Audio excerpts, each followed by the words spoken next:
Hello दोस्तों, मैं Sarla Yadav SY Hindi platform channel पर एक बार फिर से आप सभी का हार्दिक अभिनंदन करती हूं। और आज के इस वीडियो लेक्चर से हम शुरुआत करेंगे हिंदी उपन्यास का विकास। जैसा कि आप सभी को पता है कि हम अपने SY हिंदी प्लेटफॉर्म चैनल पर यूट्यूब चैनल पर TGT PGT एस्टेट की तैयारी कर रहे थे और बीच में हमने काव्य शास्त्र की कुछ क्लासेस डाली। काव्य शास्त्र को लगभग पूरा करवाया। तो काव्य शास्त्र के अंतर्गत वैसे और भी काफ़ी सारे टॉपिक हैं, मैं डालती रहूँगी एक एक करके। लेकिन साथ ही हमने ये भी शुरू कर रखा था हिंदी साहित्य का इतिहास। और हिंदी साहित्य का इतिहास के लगभग हमारे 60+ जो वीडियोस हैं वो हो चुकी थी, जो कि TGT PGT एस्टेट में जो 60+ मार्क्स का जो सब्जेक्ट स्पेसिफिक प्रश्न पूछे जाते हैं उसी के लिए हमने हिंदी साहित्य पढ़ाना शुरू कर रखा था और वो 60+ हमारी क्लासेज हो चुकी थी। तो उसी के अंदर मैं आज की इस क्लास को भी ऐड कर दूंगी। आपको थंबनेल पर राइट क्लास देखने को मिल जाएगा। और TGT PGT एस्टेट 2024 के नाम से जो हमने प्लेलिस्ट बना रखी थी उसी प्लेलिस्ट के अंदर भी इस वीडियो को मैं ऐड करूँगी। अब आज की वीडियो जो है महत्वपूर्ण रहने वाली है HPSC assistant professor screening exam के लिए, UGC नेट और चाहे किसी भी स्टेट का टेट हो, सभी के लिए वीडियो बहुत ही महत्वपूर्ण रहने वाली है। अब मान लो आज की इस वीडियो से कोई कैंडिडेट हमारे साथ नया जुड़ता है तो उसकी नॉलेज के लिए बता देना चाहती हूँ कि हमने हिंदी साहित्य का इतिहास बिल्कुल आदिकाल से हमने स्टार्ट किया था। आदिकाल, भक्तिकाल, रीतिकाल और फिर आधुनिक काल हमने पढ़ा। और आधुनिक काल के अंदर हमने नाटक का टॉपिक बिल्कुल कंप्लीट कर लिया था। और पद्य खंड के अंतर तो हमने भारतेंदु युग, द्विवेदी, प्रगति, छायावाद, प्रयोगवाद ये सारे कंप्लीट कर लिए थे। तो नाटक का टॉपिक भी मुख्य रूप से गद्य विधाओं में अगर देखें तो नाटक हमारा कंप्लीट हो चुका था। और आज से मैं उपन्यास की शुरुआत करूंगी। और जो मेरे साथ कैंडिडेट एस्टेट के जुड़े हुए हैं उन सभी को पता है कि ये जो कंटेंट मैं आपको दे रही हूँ ये सरस्वती पांडे, गोविंद पांडे वाली बुक से दे रही हूँ। काफ़ी इम्पोर्टेंट बुक है। जो कैंडिडेट बिल्कुल नया है और जिसको हिंदी साहित्य का भी कुछ भी नहीं पता है और हिंदी विषय से अपना जो है भविष्य बनाना चाहता है या अपना करियर चूज कर रहा है, तो ये जो पुस्तक है सरस्वती पांडे, गोविंद पांडे की पुस्तक को आप फॉलो कर सकते हो। तो उसी बुक को मैं पढ़ा रही हूँ और लगातार मेरे पास कमेंट भी थे कि मैम उस बुक को आप कंटिन्यू रखें। तो बीच में हम काव्य शास्त्र पढ़ने लगे थे, इस वजह से मैंने इसके जो वीडियो है ये नहीं डाली थी। तो हिंदी उपन्यास का विकास यहाँ से मैं शुरुआत करवा रही हूँ आज से। तो एक बार फिर से आप सावधान हो जाए। और जिस नए कैंडिडेट को ये वीडियो मिल रही है तो वो TGT PGT एस्टेट 2024 के नाम से प्लेलिस्ट मिलेगी। वहाँ पर आपको सारी वीडियोस मिल जाएंगी। और आप अभी आपके पास समय है तो 20-25 दिन है। आप एक एक दिन में 3-3, 4-4 वीडियो देख के आप अपना हिंदी साहित्य का जो इतिहास है उसे आप 15 से 20 दिन में कंप्लीट कर सकते हैं। तो शुरुआत करती हूँ आज के इस वीडियो लेक्चर की। और इसमें हम पढ़ेंगे हिंदी उपन्यास। तो हिंदी उपन्यास के लिए आप जितनी बुक उठाएंगे ना, सब में आपको अलग अलग थोड़ा बहुत अंतर आपको जरूर मिलेगा। जैसे कि एक सब्जेक्टिव तरीके से और एक दूसरा ऑब्जेक्टिव तरीके से। तो हम यहाँ पर पढ़ रहे हैं ऑब्जेक्टिव तरीके से, लेकिन ऑब्जेक्टिव तरीके का यहाँ पर जो निष्कर्ष है, निचोड़ है, वो सारा आपको इस बुक के अंदर मिल जाएगा। आपको यहाँ वहाँ इधर उधर भटकने की जरूरत नहीं है, बस 1-2 पॉइंट की जरूरत होती है। जैसे कि हिंदी उपन्यास की हम बात करें तो इसको अधिकांश किताबों में आपको मिल जाएगा। अगर हिंदी उपन्यास का विकास क्रम है जो है, इसको हम काल विभाजन की दृष्टि से मोटे तौर पर अगर बांटे तो आपको अधिकांश बुक में मिलेगा प्रेमचंद पूर्व, प्रेमचंद युग और प्रेमचंदोत्तर युग। तो इस तरीके से आपको मिल जाएगा। और इस बुक में जिसमें मैं पढ़ा रही हूँ सरस्वती पांडे, गोविंद पांडे वाली बुक से, तो इसमें प्रेमचंद युग को इन्होंने प्रथम उत्थान कहा है, फिर द्वितीय उत्थान मिलेगा, फिर तृतीय उत्थान मिलेगा। लेकिन यहाँ से पढ़ने के बाद आपका कुछ भी छूटेगा नहीं। एक तो होता है कि एक ही पेज पर सभी के उपन्यास दे दिए और उपन्यासकार का नाम और उपन्यास दे दिए उनके सभी। एक दूसरा होता है कि सभी इंपॉर्टेंट बातों के साथ पढ़ाते हुए हम चलें, तो उसमें थोड़ा सा आपको समय लगेगा। तो देखो, सबसे पहले हम शुरुआत करेंगे हिंदी उपन्यास का विकास कहाँ से शुरू हुआ, सबसे पहले कौन सा उपन्यास लिखा गया, किन किन उपन्यास को प्रथम उपन्यास की श्रेणी में रखा जाता है, कौन कौन सा विद्वान किस किस उपन्यास को पहला उपन्यास मानता है। तो ये सारी बातें आज की इस वीडियो से हम स्टार्ट करेंगे। तो शुरुआत करती हूँ प्रेमचंद पूर्व यानी कि प्रथम उत्थान। जब आप आचार्य रामचंद्र शुक्ल जी का हिंदी साहित्य का इतिहास नामक पुस्तक पढ़ेंगे तो आप देखेंगे उन्होंने अधिकतर प्रथम उत्थान, द्वितीय उत्थान इन चीज़ों में बांट रखा है। तो प्रेमचंद पूर्व यानी कि प्रेमचंद को उपन्यासों के विकास में प्रेमचंद को अगर हम मध्य में रख दें तो एक तो प्रेमचंद के समकालीन, एक प्रेमचंद के बाद और एक प्रेमचंद से पूर्व। तो हम पढ़ रहे हैं प्रेमचंद से पूर्व यानी कि प्रेमचंद से पहले कौन कौन से उपन्यास हुए।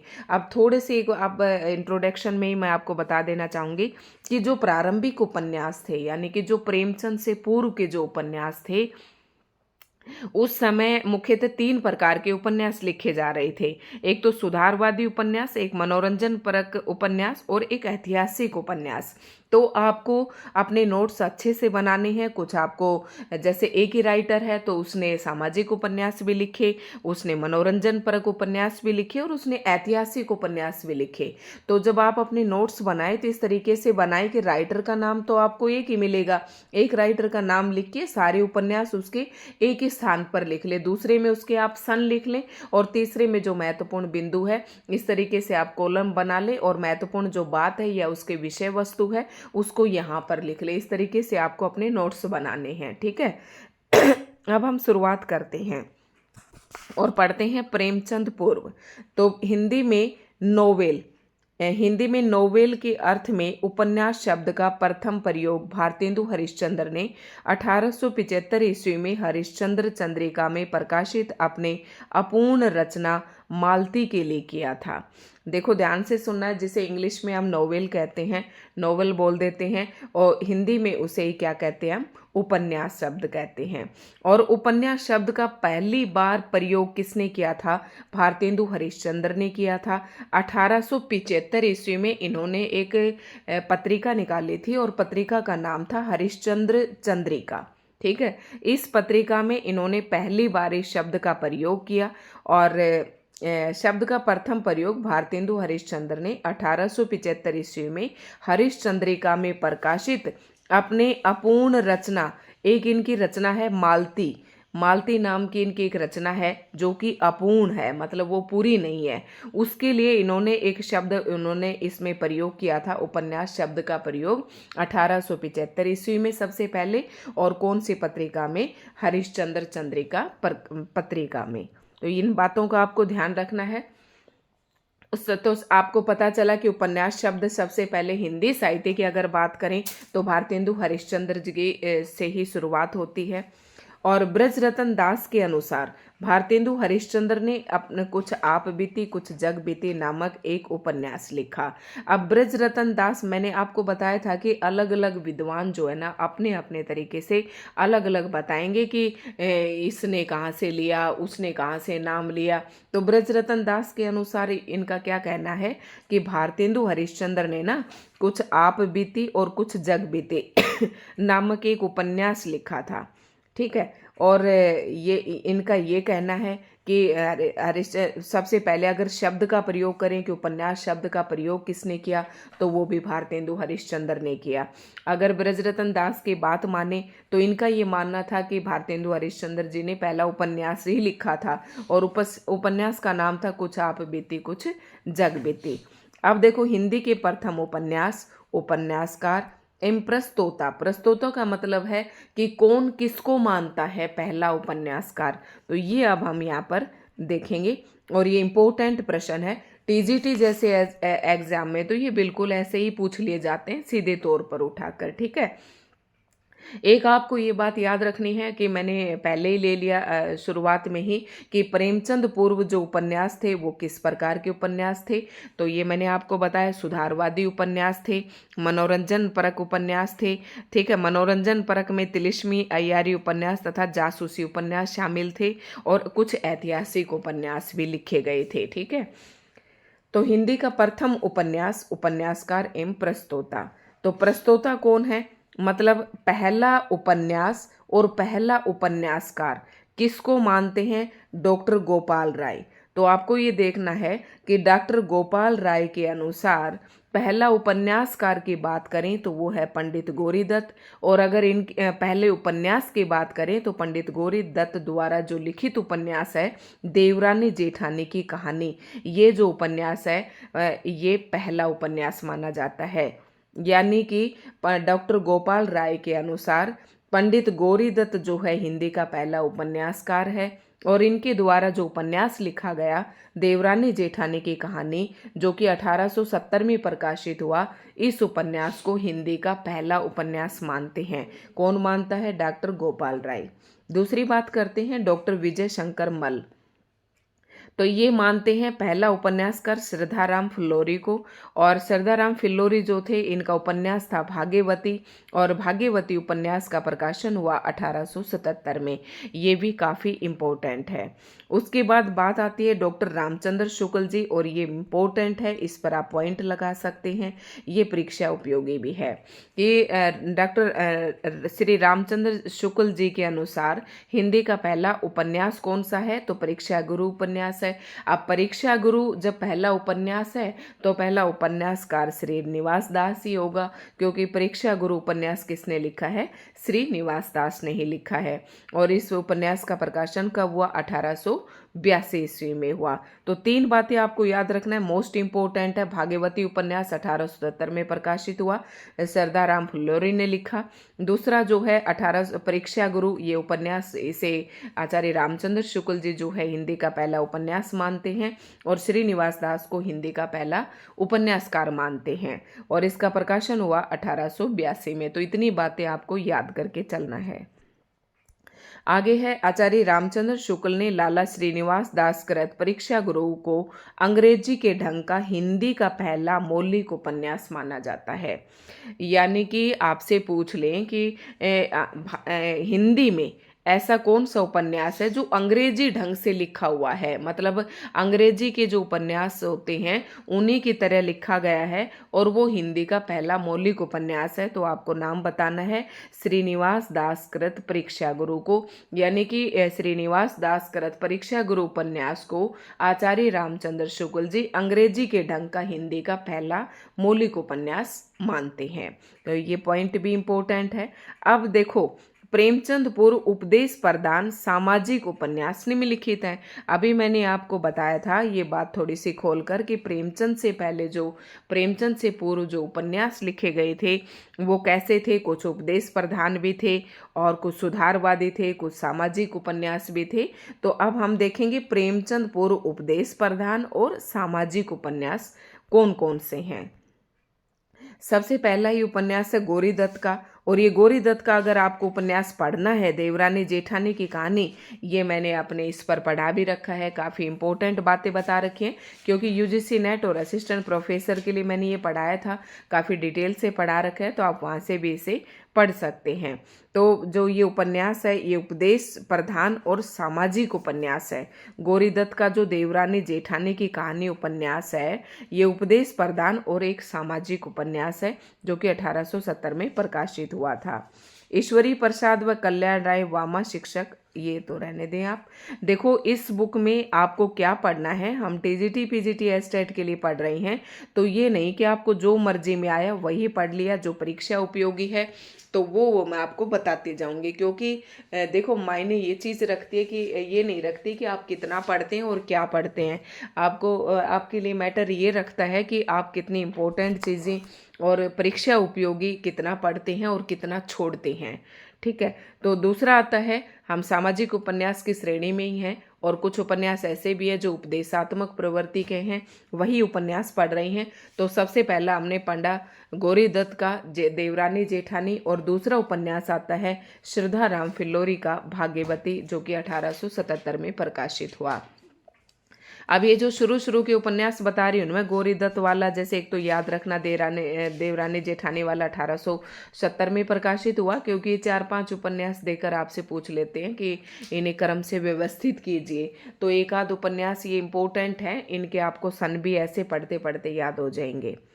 लाला श्रीनिवास दास का याद ही हो गया होगा, परीक्षा गुरु 1882 में, क्योंकि ये बिल्कुल क्रम से ही मैं बता रही हूँ आपको। तीसरा उपन्यासकार आता है बालकृष्ण भट्ट, और वेरी मोस्ट इम्पोर्टेंट, इनके स्पेशल मुख्य रूप से 3 उपन्यास हैं, और चौथा कोई एक उपन्यास देकर पूछ लिया जाता है कि इनमें से कौन सा बालकृष्ण भट्ट जी का नहीं है, या इनको क्रम से व्यवस्थित कीजिए। ठीक है, तो मोस्ट इम्पोर्टेंट है ये तीनों के तीनों।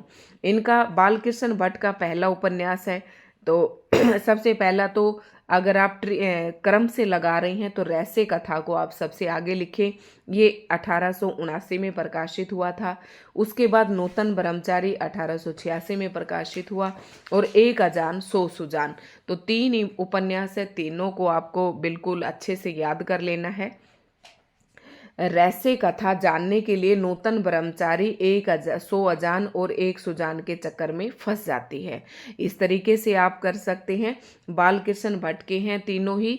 रहस्य कथा जानने के लिए नूतन ब्रह्मचारी 1 अजान 100 सुजान के पास 100 अजान 1 सुजान के पास फंस जाती है। तो इस तरीके से आप इस ट्रिक से भी याद कर सकते हैं। बाकी तीनों आपको याद होने चाहिए। मोस्ट इम्पोर्टेंट है कि तीनों उपन्यास किसके हैं, तो बालकृष्ण भट्ट जी के हैं। आगे आता है राधा कृष्ण दास, तो निस्साई हिंदू, ये भी काफ़ी इम्पोर्टेंट है, और निस्साई हिंदू काफ़ी बार पूछ भी लिया जाता है कि ये रचना किसकी है। तो निस्साई हिंदू किसका है, 1890 में प्रकाशित हुआ। अब निस्साई हिंदू में क्या इंपॉर्टेंट है, ये इंपॉर्टेंट बातें हम थोड़ी सी नीचे पढ़ेंगे। उसके बाद है ठाकुर जगमोहन सिंह। अब ये सारे जो उपन्यासकार आप देख रहे हैं, ये प्रेमचंद पूर्व उपन्यासकार हैं, ये सारे प्रेमचंद से पहले के हैं। तो ठाकुर जगमोहन का कौन सा है, श्यामा चौपन, जो कि 1888 में प्रकाशित हुआ। और लज्जाराम मेहता का भी इम्पोर्टेंट है, ये भी जो है कई बार पूछे जाते हैं, और ये सारे उपदेशात्मक और सामाजिक उपन्यास हम पढ़ रहे हैं। तो लज्जाराम मेहता का है धूर्त रसिक लाल, स्वतंत्र रमा और परतंत्र लक्ष्मी, आदर्श दंपति, बिगड़े का सुधार, अथवा सती सुख देवी, या आदर्श हिंदू। 5 ही है। मोस्ट इम्पोर्टेंट है लज्जाराम। लज्जा किसे आएगी, जो धूर्त है, धूर्त रसिक लाल को लज्जा आई। स्वतंत्र रमा, परतंत्र लक्ष्मी, आदर्श दंपति, बिगड़े का सुधार, और फिर आदर्श हिंदू। आपको याद करना है एक बार, जैसे कि इन सभी राइटरों के एक साइड आप नाम लिख लें, और फिर इधर जगह छोड़ दें, और अपनी बुक बंद करके, अपने नोट्स बंद करके इधर लिखें, तो आपको आसानी से याद हो जाएंगे। लज्जाराम मेहता का फिर से बता रही हूँ, धूर्त रसिक लाल, स्वतंत्र रमा, परतंत्र लक्ष्मी, आदर्श दंपति, बिगड़े का सुधार, और आदर्श हिंदू। ठीक है, इस तरीके से आपको याद रखने हैं। ये लज्जाराम मेहता के हैं। ठाकुर जगमोहन सिंह का भी इम्पोर्टेंट है, श्यामा चौपन, और राधा कृष्ण दास का है निस्साई हिंदू। आगे चलते हैं। प्रथम उत्थान को तो हम पूरा ही कर लेंगे। किशोरी लाल गोस्वामी जी का, तो किशोरी लाल गोस्वामी जी का है जो इम्पोर्टेंट है वही आपको करना है। यहाँ पर मुझे ये कुछ आदर्श बाला, ठीक है, लवंग लता व आदर्श बाला, इनके नाम ऐसे भी हैं, या फिर आप इन्हें आदर्श बाला बस इस नाम से भी कर लें। कुसुम कुमारी, और आगे है लीलावती, और उसके बाद है मदन मोहिनी, अंगूठी का नगीना। तो ये इम्पोर्टेंट है, बस इन्हें याद कर लें। कौन कौन सा, आदर्श बाला, कुसुम कुमारी, और लीलावती, और उसके बाद है मदन मोहिनी, अंगूठी का नगीना। ये हैं किशोरी लाल गोस्वामी जी के। काफ़ी, बस मैंने जो बताई इसी तरीके से कर लेना, बात ज़्यादा अनावश्यक जो बातें हैं वो आपको रटने की ज़रूरत नहीं है। अगला नाम फिर से मोस्ट इम्पोर्टेंट आता है अयोध्या सिंह उपाध्याय का, और काफ़ी बार परीक्षा में पूछे जाते हैं, दोनों इम्पोर्टेंट हैं। अध खिला फूल, अयोध्या सिंह उपाध्याय का है अध खिला फूल, जो कि 1907 में प्रकाशित हुआ। और ठेठ हिंदी का ठाठ, ये 1899। ठेठ ठाठ, तो 99, 99 एक जैसे ये अक्षर है ना। ठेठ हिंदी का ठाठ 1899, और अध खिला फूल 1907 में प्रकाशित हुए। दोनों उपन्यास आपको याद रखने हैं, कोई ट्रिक नहीं बनानी है, क्योंकि बहुत ज़्यादा ट्रिक आप बनाएंगे तो ट्रिक के लिए भी आपको ट्रिक बनानी पड़ेगी याद रखने के लिए। अयोध्या सिंह उपाध्याय के 2 ही उपन्यास है, याद रखना है, अध खिला फूल, ठेठ हिंदी का ठाठ। इसके बाद ब्रजनंदन सहाय का है सौंदर्योपासक, राधा कांत, मनन द्विवेदी का है रामलाल, राधिका रमन प्रसाद का है वन जीवन या प्रेम लहरी। अब आप ये सोच रहे होंगे कि मैंने ये सारे बता दिए, क्योंकि आप जो भी बुक खोलेंगे ना अधिकांश राइटर की, ये सारे आपको वहाँ पर नाम देखने को मिलेंगे। तो हम प्रेमचंद पूर्व पढ़ रहे हैं, एक बार फिर से आपको रिवाइज करवा देती हूँ। सबसे पहला इससे पीछे वाले पेज पे था पंडित गौरी दत्त शर्मा का था वो देवरानी जेठानी की कहानी, जो 1870 में प्रकाशित हुआ। और उसके बाद दूसरा पढ़ा शरदाराम फिल्लोरी का भाग्यवती, 1877 में प्रकाशित हुआ। लाला श्रीनिवास दास का परीक्षा गुरु, 1882 में। उसके बाद 3 हमने बालकृष्ण भट्ट के पढ़े, रहस्य कथा, नूतन ब्रह्मचारी, सो अजान एक सुजान। तो ये इम्पोर्टेंट है। राधा कृष्ण दास निस्साई हिंदू, यानी कि जो राधा और कृष्ण जी हैं हमेशा निस्साई हिंदुओं की सहायता करते हैं। ठाकुर जगमोहन तो श्यामा सौपन, ठीक है। लज्जाराम मेहता का धूर्त रसिक लाल, स्वतंत्र रमा, परतंत्र लक्ष्मी, आदर्श दंपति, आदर्श हिंदू, बिगड़े का सुधार, ये मैंने आपको बताया था। तो ये आपको एक बार फिर से रिवाइज हो जाएंगे। किशोरी लाल गोस्वामी के बताए आदर्श बाला, कुसुम कुमारी, लीलावती और मदन मोहिनी, अंगूठी का नगीना, इस तरीके से याद रखना है। और उसके बाद कुछ उपन्यास है अयोध्या सिंह उपाध्याय की, अधखिला फूल 1907 में प्रकाशित हुआ। ठेठ हिंदी का ठाठ 1899 में प्रकाशित हुआ। ब्रजनंदन सहाय का आप जब बुक पढ़ेंगे तो आप देख लेना, कई बार पेपर में ना पूछ ले जाते हैं। ब्रजनंदन सहाय का है सौंदर्योपासक, राधा कांत। मनन द्विवेदी, मनन कौन करता है? रामलाल मनन करता है, और ये मैं ट्रिक बता रही हूँ। राधिका रमन प्रसाद का है वन जीवन या प्रेम लहरी, ठीक है। अब कुछ मुख्य बातें हम पढ़ेंगे कि अभी तक जो हमने पढ़े इनमें कौन कौन सी बातें महत्वपूर्ण हैं। अयोध्या सिंह उपाध्याय हरियोध कृत ठेठ हिंदी का ठाठ उपन्यास को मुहावरों का पाठ्य पुस्तक कहा जाता है। तो ये इंपॉर्टेंट पॉइंट है। ठेठ हिंदी का ठाठ उपन्यास को क्या कहा जाता है? मुहावरों का पाठ्य पुस्तक, यानी कि मुहावरों की, यानी कि इसमें मुहावरों का प्रयोग ज़्यादा किया गया होगा, तो मुहावरों की पाठ्य पुस्तक कहा जाता है। राधा कृष्ण दास कृत निस्साई हिंदू हिंदी का पहला उपन्यास है जिसमें मुस्लिम समाज का अंकन किया गया है। मतलब ये पहला उपन्यास है हिंदी का जिसमें मुस्लिम समाज के बारे में चित्रण किया गया है। कौन सा उपन्यास है? निस्साई हिंदू। किसने लिखा? राधा कृष्ण दास जी ने। ये गोवध निवारण के लिए लिखा गया था। ये इंपॉर्टेंट है भाई। निस्साई हिंदू का जो विषय वस्तु है वो क्या है? गोवध निवारण के लिए ये लिखा गया था उपन्यास। गोवध मतलब गाय की जो हत्या की जाती है, तो इसका निवारण किस प्रकार से किया जाए, ऐसा कुछ इस उपन्यास में बताया गया है। किशोरीलाल गोस्वामी कृत स्वर्गीय कुसुम व कुसुम कुमारी और वैश्य जीवन पर आधारित हिंदी का प्रथम उपन्यास है। अब आपसे पूछ ले कि हिंदी का प्रथम उपन्यास कौन सा है जो वैश्य जीवन पर आधारित है, तो वो है कुसुम कुमारी। और ये उपन्यास किसने लिखा? किशोरीलाल गोस्वामी जी ने। किशोरीलाल गोस्वामी को हिंदी का प्रथम ऐतिहासिक उपन्यासकार माना जाता है। यानी कि जो किशोरीलाल गोस्वामी है, इनके उपन्यास और भी बहुत सारे अभी आगे आएंगे, मैं बताऊंगी आपको, ठीक है। तो इनका जो उपन्यास है, किशोरीलाल गोस्वामी को किस प्रकार का उपन्यासकार माना जाता है? ऐतिहासिक उपन्यासकार के रूप में जाना जाता है। और ठेठ हिंदी का ठाठ को क्या कहा जाता है? मुहावरों की पाठ्य पुस्तक कहा जाता है। और निस्साई हिंदू में क्या है? मुस्लिम समाज का अंकन किया है और गोवध निवारण के लिए इसे लिखा गया था। और कुसुम कुमारी जो उपन्यास है किशोरीलाल गोस्वामी का, ये वैश्य जीवन पर आधारित है। तो इतनी बातें आपको याद हो गई होंगी। डॉक्टर गोपाल राय पंडित बालकृष्ण भट्ट को हिंदी का प्रथम ऐतिहासिक उपन्यासकार मानते। यानी कि जो डॉक्टर गोपाल राय जी हैं, ये बालकृष्ण भट्ट को हिंदी का पहला ऐतिहासिक उपन्यासकार मानते हैं। अब प्रेमचंद पूर्व कुछ ऐतिहासिक उपन्यासकार हैं। अभी तक जो हमने पढ़े थे, अब देखो किशोरीलाल गोस्वामी जी का नाम पहले भी आया था, मैंने आपको बताया था, लेकिन इससे पहले जो हमने पढ़े अभी किशोरीलाल गोस्वामी जी के, तो वो सारे सामाजिक उपन्यास थे। और अब हम जो पढ़ रहे हैं ये ऐतिहासिक उपन्यासकार हैं। तो आप एक ही जगह पर अपने नोट्स बना लें, ठीक है। अब इसमें कौन कौन से हैं? किशोरीलाल गोस्वामी जी का हृदय हारिणी व आदर्श रमणी, तारा, राजकुमारी, कनक कुसुम और लखनऊ की कब्र।